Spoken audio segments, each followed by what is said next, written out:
नमस्कार, मैं आप सभी का स्वागत है। रियासना आपके साथ है और हमारे साथ हमारे सीनियर जर्नलिस्ट रंजीत झा जी भी हैं।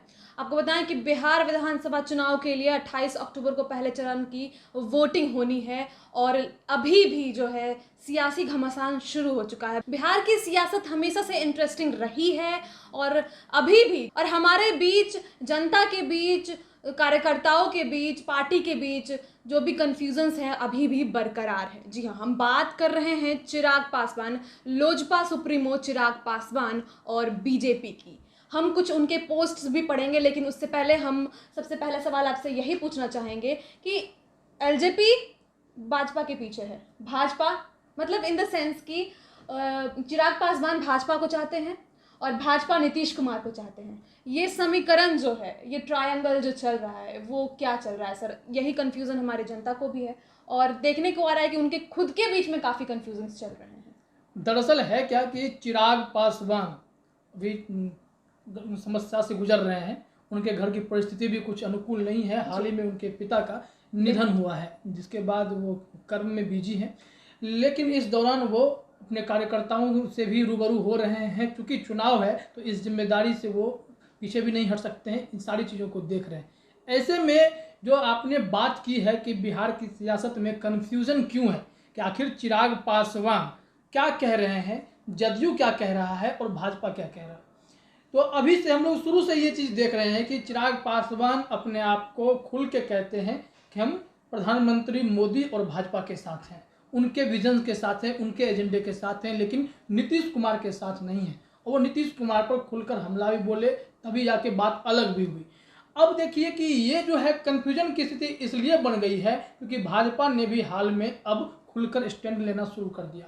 भाजपा ने तब उससे पहले चुप्पी साध रखी थी। चिराग पासवान के बयानों पर हर एक चीज़ पे कुछ भी स्पष्ट नहीं कहा जा रहा था। लेकिन एक बार जब संयुक्त घोषणा की बात हुई थी कि भाजपा और जदयू कितने कितने पे चुनाव लड़ेगा, तो उस वक्त भाजपा के प्रदेश अध्यक्ष संजय जायसवाल ने यह कहा था कि चिराग पासवान को ये संदेश ही था कि अगर बिहार में एनडीए में रहना है तो आपको नीतीश कुमार के नेतृत्व को स्वीकार करना पड़ेगा। यानी नीतीश कुमार आप करेंगे तभी आप बिहार एनडीए के साथ हैं, लेकिन वैसे आप नहीं हैं।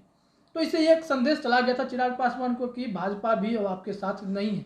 बावजूद इसके चिराग पासवान का यह कहना कि हम भाजपा के साथ हैं, भाजपा के नेतृत्व को ही मानेंगे, वो जो कहेंगे करेंगे, लेकिन नीतीश कुमार के नेतृत्व को हम स्वीकार नहीं करेंगे।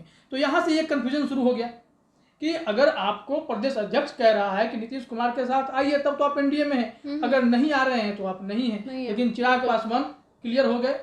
उन्होंने यहाँ तक कि भाजपा ने यह भी कह दिया था, सुशील मोदी ने स्पष्ट रूप से कहा था कि आप प्रधानमंत्री का इस्तेमाल नहीं कर सकते हैं चुनाव में, आप उनके विजन्स को, उनके एजेंडे को, उनके नाम का इस्तेमाल नहीं कर सकते हैं। तो चिराग पासवान की ओर से यह जवाब भी आया था कि प्रधानमंत्री भाजपा के नहीं है, पूरे देश के हैं। जी, जी, जी। तो उनके लिए हमें अच्छा लग रहा है प्रधानमंत्री का काम, तो हम इसका प्रचार करेंगे। तो यहाँ से जो है जनता को यह स्पष्ट होने लगा था और आम लोगों के बीच राय भी बनी थी कि लोजपा सुप्रीमो चिराग पासवान कहीं ना कहीं भाजपा के साथ ही खड़े हैं और भाजपा और लोजपा इस बार एक साजिश चल रही है कि किसी न रूप में, किसी तरह से यह कोशिश की जाए कि जब चुनाव के नतीजे आए तो नीतीश कुमार सत्ता से दूर दिखें।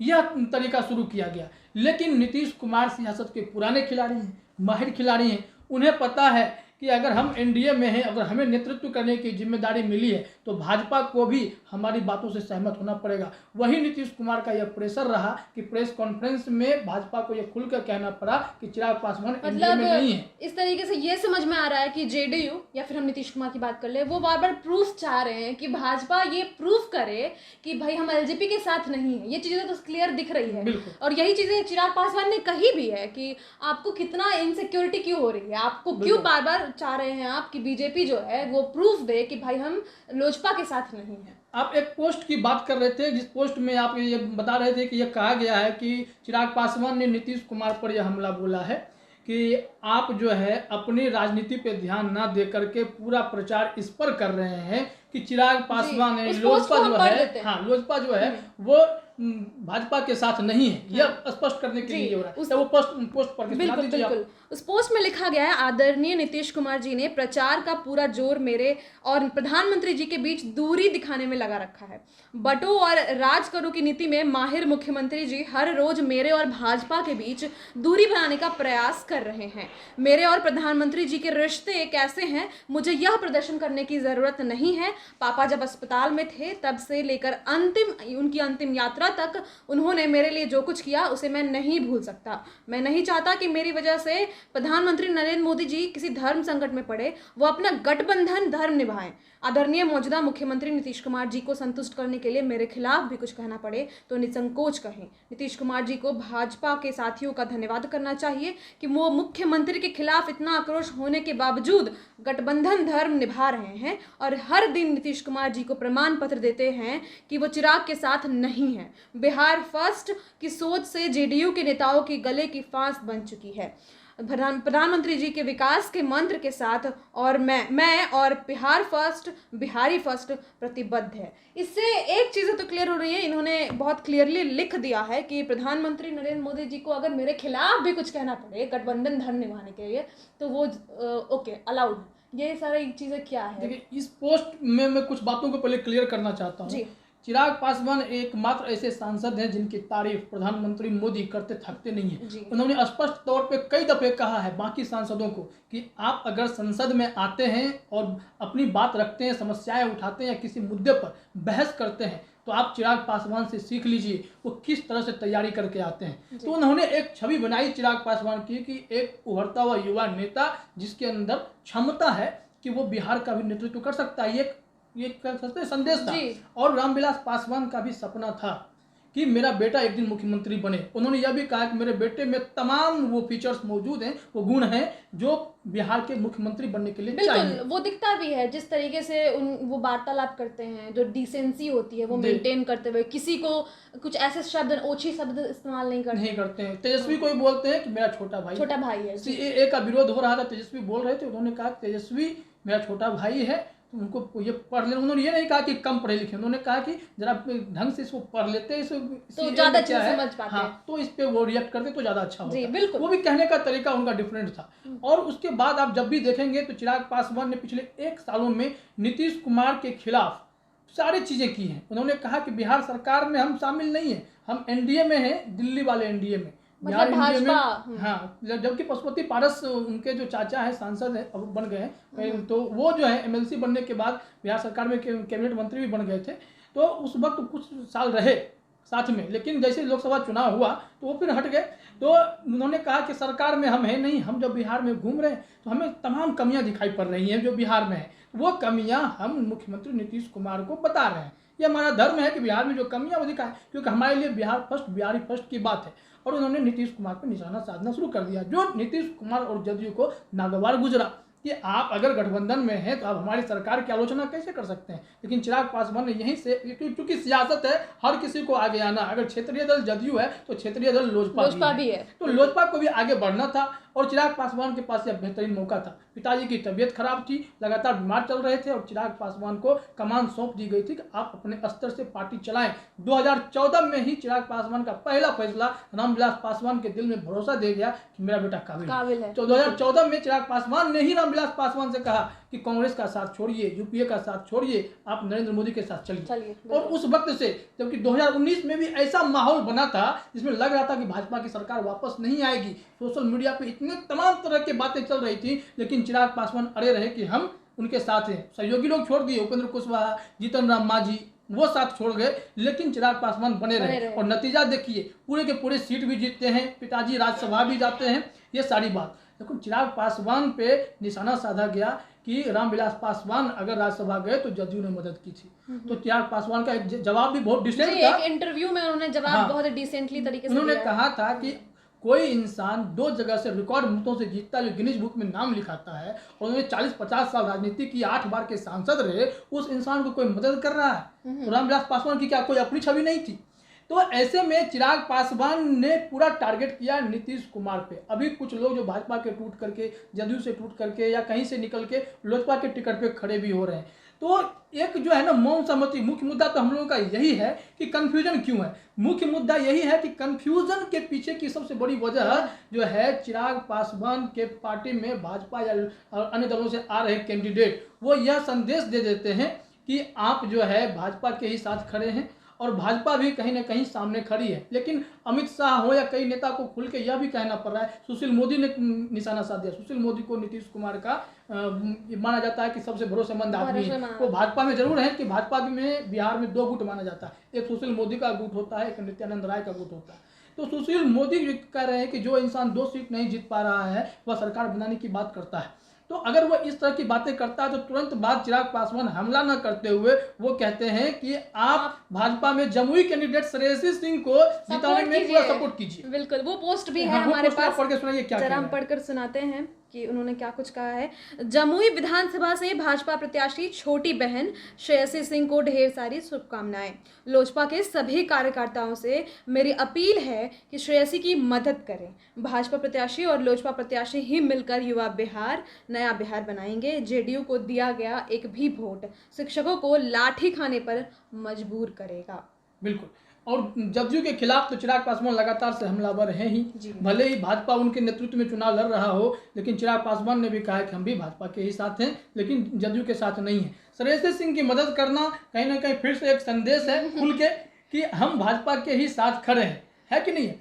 अब जदयू के खिलाफ ये कह देना कि एक भी वोट उनको नहीं पड़ना चाहिए। जमुई चिराग पासवान का कार्य क्षेत्र है, वहाँ उनके कार्यकर्ता हैं, अच्छी पकड़ है, तो उनके संदेश का असर होगा। श्रेयसी सिंह जीत के आती हैं तो भाजपा का हाथ मजबूत जरूर होगा। अगर भाजपा और लोजपा का हाथ मजबूत होता है और नीतीश कुमार की सीटें कम हो जाती हैं तो चिराग पासवान एक अलग समीकरण बिहार की सियासत में देखने को मिलेगा। चिराग पासवान किंग मेकर की भूमिका में अगर आ जाते हैं तो मुख्यमंत्री कैंडिडेट बनने के सबसे प्रबल दावेदार होंगे। तो मुख्यमंत्री अगर कैंडिडेट वो बन जाते हैं तो नीतीश कुमार को यह गवारा नहीं होगा।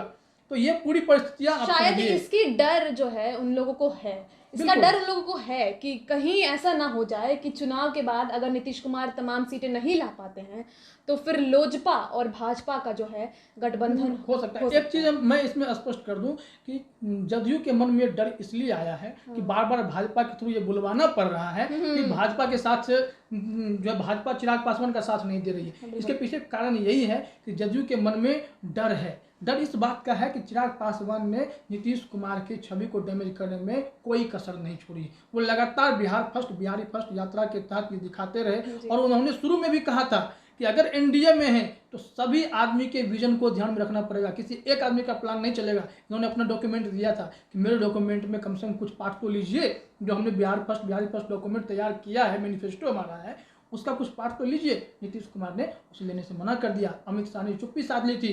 तो अमित शाह को इन्होंने कहा था कि मैं अकेले चुनाव लड़ना चाहता हूँ। अमित शाह ने मना नहीं किया, खामोश हो गए थे। तो वो शायद एक बड़ी रणनीति की ओर इशारा करता है कि आगे चल करके चिराग पासवान एक अच्छी भूमिका में आपको दिख सकते हैं। और जदयू के मन में यह डर हो गया कि पहले तो छवि डैमेज हो गई, दूसरी बात ये हुआ कि चिराग पासवान के पिता का निधन हो जाता है। तो ये एक जो सहानुभूति वोट कहा जाता है, हमेशा राजनीति में ये कहा जाता रहा है कि अगर निधन हो जाता है तो उनके बेटे को जनता सहानुभूति वोट देती है, आगे बढ़ाती है। तो इसका ये फायदा चिराग पासवान को मिल सकता है। फायदा तो ठीक है, सहानुभूति वोट मिलते होंगे, लेकिन मुझे लगता है चिराग खुद इतने मजबूत कैंडिडेट हैं कि उन्हें किसी सहानुभूति की जरूरत नहीं पड़ेगी।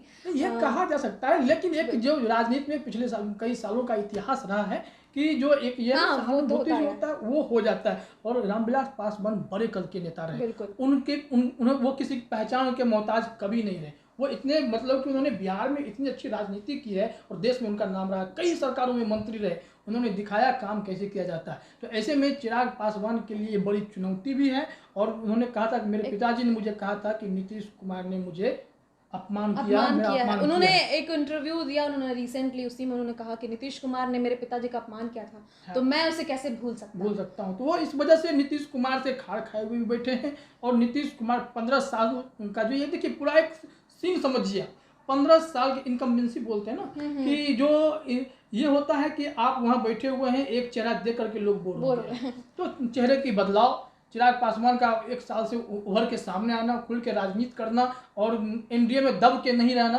शेर की तरह बिल्कुल कि हम अलग लड़ने के लिए तैयार हैं, हम डरते नहीं है और उनके साथ पूरी युवा है, मुझे देखने को आ रहा है। हम लोगों ने सिर्फ सोशल मीडिया पोस्ट नहीं, आप बाहर भी जाइए, लोगों से बातें कीजिए, तो अब चिराग पासवान के साथ बहुत अमाउंट में युवा हैं उनके साथ कि हाँ, चिराग पासवान अकेले खड़े हुए हैं, शेर की तरह सामने आ रहे हैं। और नीतीश कुमार से तो काफ़ी लोग खफा हैं, ये तो सब चीज़ क्लियर है। और पब्लिक ओपिनियंस जितने भी हम लोग फील्ड में जाते हैं तो देखते हैं, तो जो चीज़ें नोटिस करते हैं उससे ये चीज़ें क्लियर हो जाती है कि नीतीश कुमार की इस बार स्थिति थोड़ी तो गंभीर है पहले से। तो अगर नीतीश कुमार नहीं ला पाते हैं जितने सीट उन्हें लाने चाहिए और भाजपा को चाहिए उतने सीट, तो बड़े भाई के रूप में आई थिंक भाजपा और लोजपा जो है एक साथ आ सकते हैं इस बार। इसमें देखिए एक चीज़ हो जाएगा, ये हो सकता है कि अगर चुनाव होते हैं, मतदान होते हैं, तो ये जो संदेश बार बार चिराग पासवान का जाता है, यह स्पष्ट करता है कि कहीं ना कहीं भाजपा का मौन समर्थन तो है। भले खुल के वो नीतीश कुमार की मजबूरी में, चिराग पासवान ने भी कहा कि नीतीश कुमार के प्रेशर पे भाजपा जो है हमारे खिलाफ बोल देती है कि हम चिराग पासवान हमारे साथ नहीं है, लेकिन कार्यकर्ता इस बात को समझ रहे हैं कि अगर लोजपा का कैंडिडेट कहीं पे खड़ा है तो उसका हाथ मजबूत करना है। और हमने देखा है कि लोजपा के काफ़ी कम, मतलब इस बार जहाँ जहाँ भाजपा लड़ रही है वहाँ उन्होंने काफ़ी कम अपने उम्मीदवारों को उतारा है, 20 या 21 जगहों पर केवल भाजपा के खिलाफ एलजेपी की उम्मीदवार। तो ये भी बहुत बड़ा इशारा है एक तरह से। बिल्कुल, ये साफ साफ इशारा है और चिराग पासवान को भाजपा कार्यकर्ताओं का सपोर्ट मिलेगा। और चिराग पासवान ने खुल के कह दिया है कि हम लोजपा जो है वो श्रेयसी सिंह जैसे कैंडिडेट अगर कहीं खड़े होते हैं, अच्छे कैंडिडेट भाजपा के खड़े हो रहे हैं, हम उनका समर्थन करेंगे। तो कुल मिला के कन्फ्यूजन की स्थिति अगर हम थोड़ा सा कम करने की कोशिश करें तो यही कह सकते हैं कि भाजपा और लोजपा आने वाले कुछ दिनों में 10 नवंबर तक आपको ये तस्वीर साफ हो जाएगी कि दोनों के बीच कुछ तो पक रहा था जिसका खामियाजा नीतीश कुमार को भुगतना पड़ रहा होगा। जी, आज के लिए बस इतना ही। आपको हम अगले खबर के साथ फिर से मिलेंगे, तब तक के लिए आपका बहुत बहुत शुक्रिया हमारे साथ जुड़ने के लिए। एचएस बिहार के चैनल को आप सब्सक्राइब कर दें अगर अभी तक आपने नहीं किया है तो। और अंतिम में नवरात्र की आपको बहुत बहुत शुभकामनाएं। धन्यवाद।